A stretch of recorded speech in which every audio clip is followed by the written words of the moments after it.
My name's Troy. I'm a biologist. This is my older brother, Trent. He's an icky chemist. And we are The Bourbon Brother Whiskey Nerds. Welcome back to the channel. This is Part two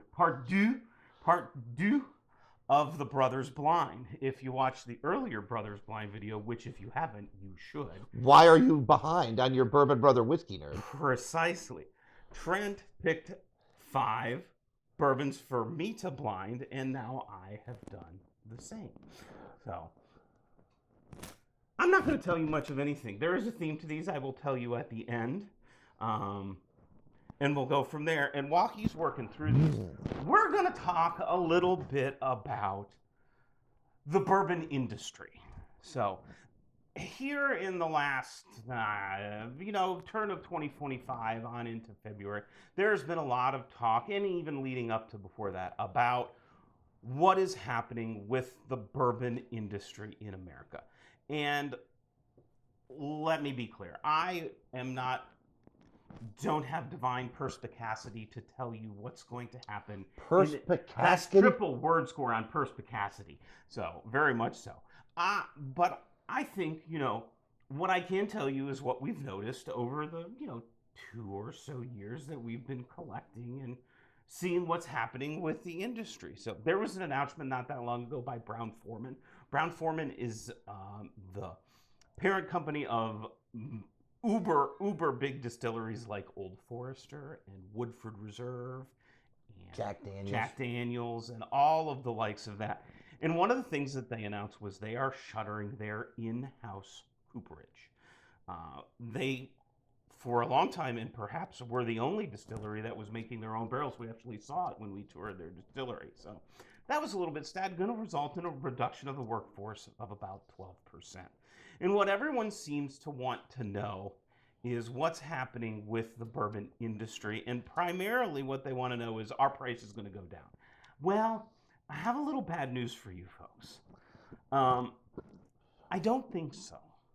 I'm not sure that we're going to see prices of stuff we're buying in the store come down. And that's for a multitude of reasons. Bourbon is not immune to any of the inflationary pressures that have been going on over the course of the last, 18 to 24 months. Everything is more expensive. The grain is more expensive. The fuel is more expensive. They're paying their workers more. Benefits are more expensive. So I don't really think that's going to happen. Is there a downturn in the bourbon industry? Yes. Without a question, that is pretty much abundantly clear. Is that going to impact distillers and what they're doing? Yes, probably. Will that trickle down to reductions of retail prices? I got to tell you, folks, I don't think so.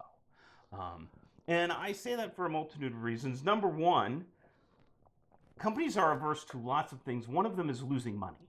They're just not going to do that, distillers included. So what they might do is age product for longer and command higher prices, because older bourbon is worth more. That's generally true of every whiskey in the world. The older it is, the more expensive it is. We got another visit from Wicket. He's causing problems. You need to go, my friend. Scoot. Goodbye, Wicket. Goodbye, Wick. Goodbye. Your mother left and now you're being naughty. Oh, he's a critter. Now he's blocking the camera. Go, baby. Sorry about that. Where was I? I was talking about they'll just age it for longer because because older whiskey is worth more. It commands more in the marketplace. It's not a surprise to anybody. How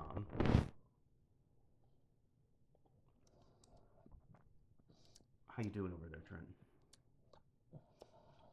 This is mean and evil, and I'm in favor of it.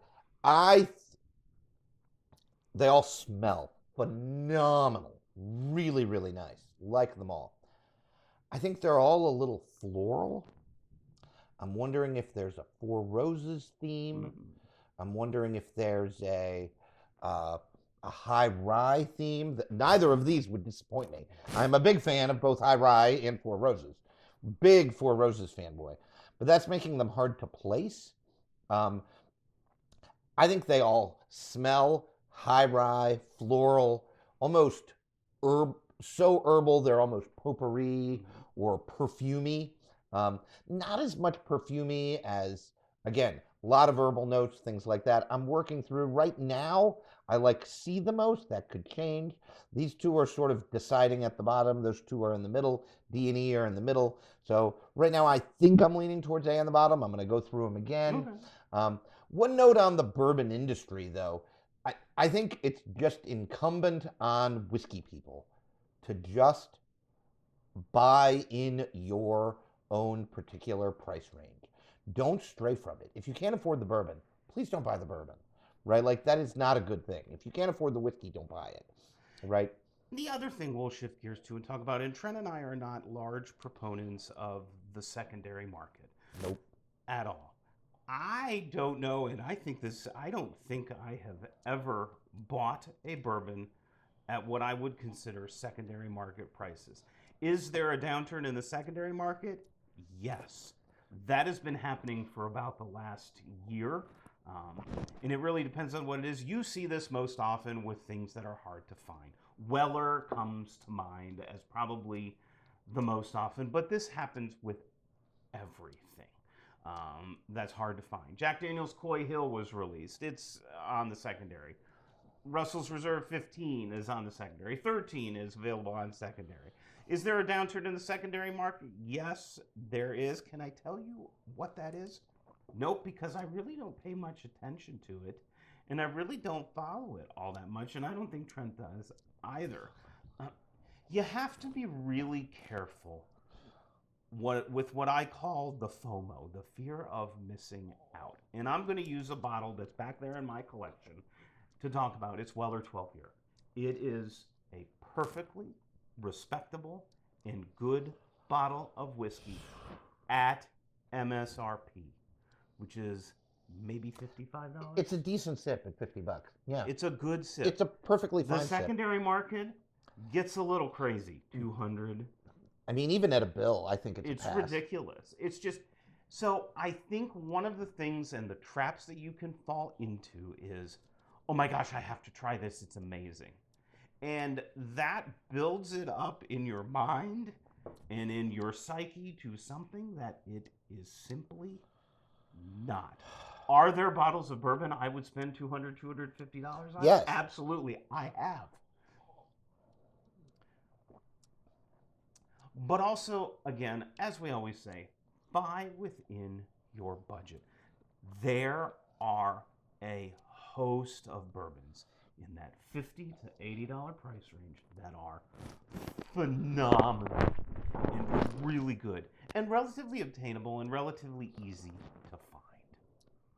So don't get too caught up in what's happening with the industry and what it's going to mean for your individual bottom line. Whiskey in America, I'm going to say this, is not in trouble. No. I think it is merely the pendulum swinging and correcting a little bit. And whenever a market has a boom, there's inevitably a downturn, and I think that's what we're in. I think it is going to lower prices. And there might be companies that go out of business. And you know what? That's a part of any booming market. There are going to be companies that file, right? Kentucky Owl just filed for Chapter 11. And MGP is cutting production. Right. Midwest Grain Producer. So yeah, I mean, I can't... Do you think that we're going to go into fine wine and good spirits and see prices like 10, 15% less? No, there's no chance. Not going to happen. There's no chance. Now, I can't emphasize enough the avoiding the FOMO. Folks, one truth. More than anything else, there will always be whiskey.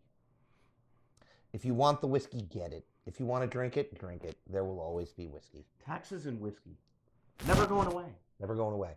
Don't be afraid of missing out. You know what there will be? More whiskey. You know what there will be if you pass on that bottle because you don't make enough to buy it right now? When you make more money because you got that nice raise, congratulations to you, that whiskey will still be there. And now you'll be able to afford it. there will always be whiskey. Don't be afraid to pass on one. The other thing that you can do is find a good whiskey bourbon bar in your area and pay for a pour and see what it's worth to you. It might be worth more than what MSRP is because you really enjoy it. Hey, you know what that is? Capitalism.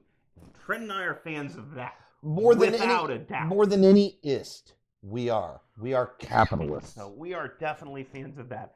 I feel a little bad because I didn't make this easy on Trent here.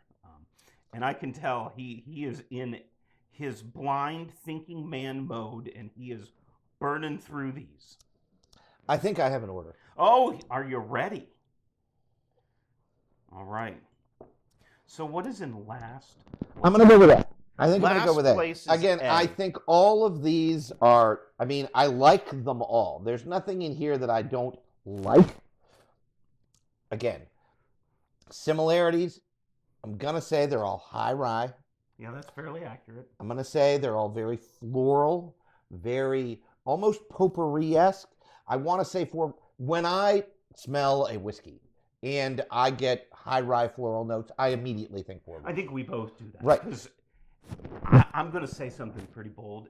We've talked about we are Jim Beam fanboys and we are Old Forester fanboys. Justifiably. But I'm not sure if we are bigger fanboys than Four Roses. We are big Four Roses fanboys. Now, I'm going to say, hey, when they all smell very similar and everything. Well, I'm going to reveal A because A is Bullet. High rye. Well, this is their lower rye, but it's probably still 20%. This is a single barrel that I bought from Fry Wine and Good Spirits. And it's really tasty. I didn't get the punch of flavor. 104 proof. I didn't get that punch of flavor that I did from some of these others. Okay? Pretty good stuff. Bullet is sourced from MGP. And they have two different mash bills. This is their slightly lower rye mash bill, but it's still relatively high rye. What did you have in fourth place? I think I'm going to go with B in fourth place. I was really struggling between E, the other end of the alphabet, and B. Okay. But B, I'm getting almost a funk, right? Now, I don't hate the funk, but I don't dislike the funk. I don't love the funk. B is Bell Mead Reserve. 108.3. 108.3. This is also sourced from MGP. Are you getting a theme here yet? It's out of business, I think. Yeah, we found it in Kentucky. Yeah, no. Well, I did, and I was very excited because you can't find it lots of places. You can't find it anywhere, and it's good stuff. It's really good. Really good stuff. Again, all of these I'd pay money for. They're all really, really good. I think 59. 69, 70, 80, 72-ish, somewhere in there. I forget. I think it was 70. What did you have in third? Now I'm going to go to E. Smooth Ambler, Fine Wine and Good Spirits, pick coming in at 119 proof, aged 5 years. Again, also sourced from MGP. There is a theme. There is a theme. Yes. High rye MGP juice. Good stuff. Very, very close. Very, very close.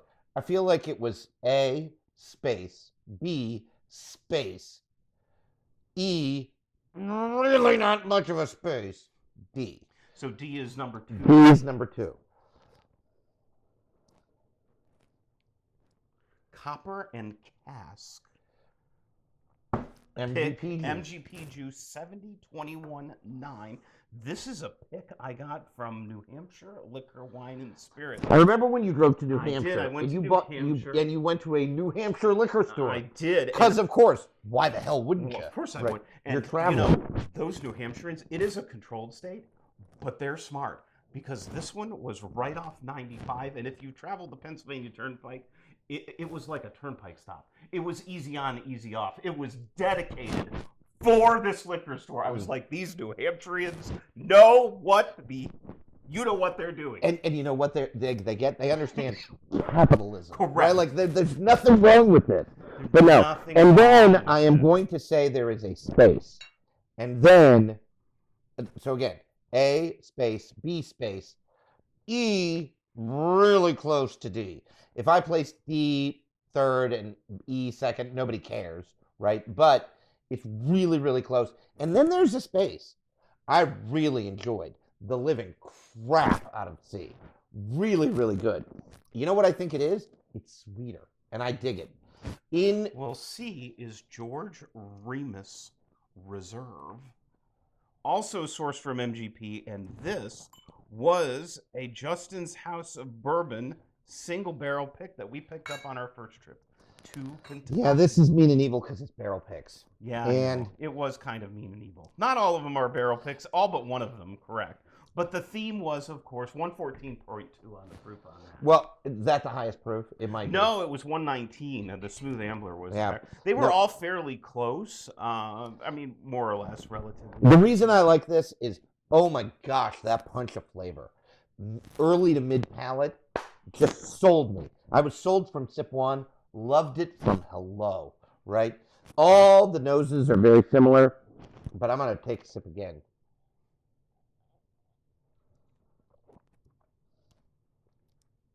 Oh, that punch of sweetness, mid palate, sold American. In a world of a lot of rye, in a world of a lot of baking spices, in a world of a lot of floral notes, packing a punch of sweetness in the mid palate is always going to sell me. Just delicious. Now, we didn't really do you right here today, folks, because it's going to be really hard to find this. Unless Justin's House of Bourbon, should you happen to be in Louisville, Kentucky, which we recommend, and happen to go to Justin's House of Bourbon, which we recommend. Go if you're in Kentucky and make a pilgrimage, because it's a pretty special place. It's a Kentucky region, but I think we tasted this before we bought we it. might have, yeah. And it was one of the things. They'll give you a pour of their picks for like $5. Yeah, do that. Yeah, it's a no-brainer. Just taste them all. I forget. I think this was $55. I want to say, and this might have been around the same, maybe $60. So none of these are outrageous. There's no $100 bourbon on the and table. All of these are really good bourbons. Yeah, there's not a bad bourbon on the list. Maybe I changed my rankings. Maybe you switch D and E. You really feel like it. That's the only thing that I thought was close, right? But again, maybe I'm not a big fan of Bullet. I don't know, because I'm not a big fan of Bullet. I know we both like that Bullet 12-year rye, though, pretty much. Well, the 12-year rye, it's a rye for the masses. Yeah. This is perfectly fine. I think we might have tasted this before we bought it. I think we did. I think we got that in Louisville, too. We might go to Louisville too much, and yet we might not go enough. Right? I think that's a double-edged sword, kind of, in the end. But, again, we say this all the time with blinds, is they're so much fun. If you've got a long-distance honorary bourbon bro, which, by the way, we do, our brother-in-law, Matt. Oh, yeah. We should mention him. He's in Ohio, the land of Weller. Right. He's the bourbon brother-in-law. Correct. Right, yeah. Technically. He married our younger sister. He did. I'm the oldest. Troy's the middle child. Our youngest sister. The youngest is the baby of the family. This sister, probably the favorite. This is not a shock, right? She's the only girl and the baby of the family. Not a surprise. She and our honorary bourbon brother-in-law. Brother-in-law. Or straight bourbon brother-in-law. And we don't want to pick on either our sister or, because, of course, we're big fans of our sister, or our bourbon brother-in-law, because that man brings us an awful lot of good whiskey. He brought us BTAC last time. He brought us really good whiskey last time. So I don't want to pick on him too much. I could see him making an appearance on the channel if we can get him here. Yeah. Right. We might have to film at our parents' house. We probably will, but we could make that happen. We probably could make that happen. Now, that would be a very special episode at the holidays of Bourbon Brother Whiskey Nerds. Probably a year off. Partially because it's still January. That's right. But in any case, no. Big fan of the blinds. Big fan of this blind. Lots of picks. Mm-hmm. Lots of MGP juice. It's all MGP juice. High rye MGP juice. Troy's in my kitchen. Yeah. Oh, that is... Oh. I struggled because I was going to go totally random with your blind. Totally random. I was literally going to use my wheel of bourbon and pick 5 random ones. And then I'm like, no, I'm going high rye MGP because. And there's nothing wrong with that. Again, I can't go wrong. No. I was in your all wheelhouse. of these are delicious. Right. You're in my kitchen. It's too hot in the kitchen for me now. I'm going to leave the kitchen. I want to drink the rest of these because they're all delicious. And so, folks, don't forget, share, like, subscribe. So many of you have not subscribed. I need you. We need you to subscribe. We have lots more watchers than subscribers. I know. We need more subscribers. I think this is a YouTube staple. It is. We need more subscribers. Like, so it doesn't cost you anything, and it really helps us out a lot. So please do that. Please leave a comment. Tell us about your own blinds. If you do a blind with a friend or a family member. If you want us to do a blind. Absolutely. Heck, you know what? I'll make you a deal right now. If you suggest a blind and you get some likes, we'll do it. Absolutely. I'll make you that promise. The gauntlet has been thrown. Give us some blinds to do, folks. Hey, we'll make it happen. Hey, folks, please drink what you like. And like what you drink. Thanks so much. Everybody. Have Bye a great now. night. Bye-bye.